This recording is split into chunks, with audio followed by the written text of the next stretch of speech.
নমস্কার। এখানে উপস্থিত সকল গুণীজনকে আমার প্রণাম জানিয়ে আমি আজ আবৃত্তি করছি কবিগুরু রবীন্দ্রনাথ ঠাকুরের লেখা কবিতা জ্যোতিষ শাস্ত্র।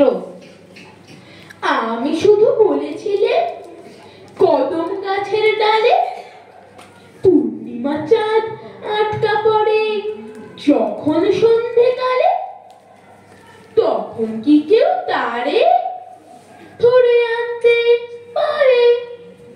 শুনে দাদা হেসে কেন বললে আমায়, খোকা তোর মতো আর দেখি নাই তো বোকা।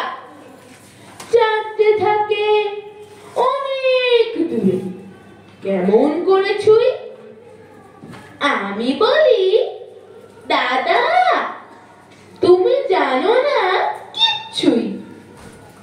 মা আমাদের হাসি যখন ওই জানালার ফাঁকে, তখন তুমি বলবে কি মা অনেক দূরে থাকে?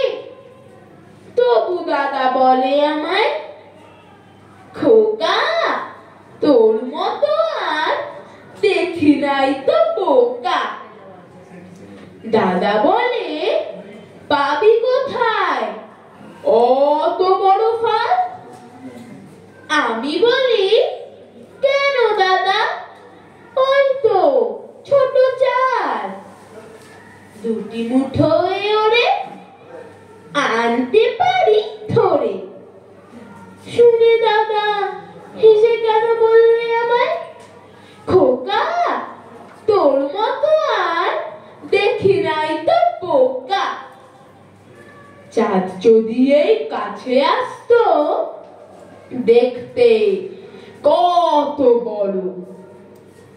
আমি বলি কি তুমি ছাই স্কুলে যে পড়ো, মা আমাদের চুমু খেতে মাথা গড়ে নিচু, তখন কি মার মুখটি দেখায় মস্ত বড় কিছু? তবু দাদা বলে আমায়, খোকা তোর মতো আর দেখি নাই তো। শিল্পী বন উৎসব 2024-এর স্মারক করে দিলাম। একটু রুদ্রাক্ষর জন্য জোরে করতালি হয়ে যায়। খুব সুন্দর আমাদের আবৃত্তি করে শুনিয়েছে। রুদ্রাক্ষকে অনেক ভালোবাসা এবং আশীর্বাদ রয়েছে। স্বরালাপ, স্বরালাপের কথা নতুন করে